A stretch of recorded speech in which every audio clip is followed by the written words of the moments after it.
comes from Jack Duffin. It's also kind of interesting.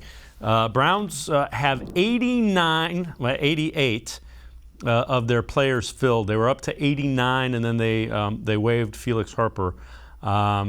So that his thought is it would be imminent that they have an idea of somebody, and this is once the signing of Jadeveon Clowney becomes official, it will be 89. So what are your thoughts? Do you think they have an eye on a free agent? What position, and who do you think it might be as that final roster spot?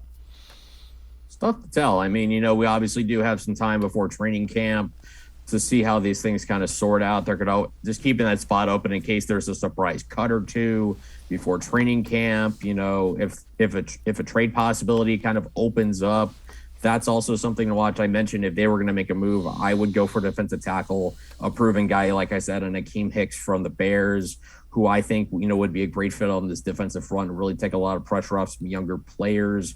There's always it may not be as likely, but a receiver like Will Fuller would make a lot of sense just to have another veteran in there to kind of,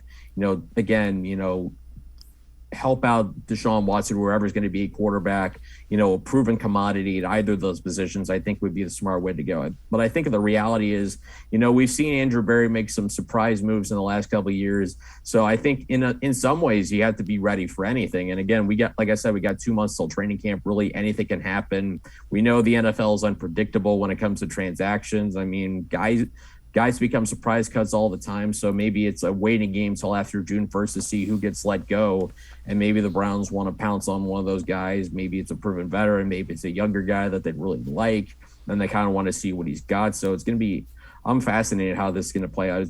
I know it's one little roster spot, but you never know. If you have the opportunity to land a good player or a player you think can be good, it's certainly worth the risk and certainly worth an opportunity, certainly worth the flyer at this time of the year.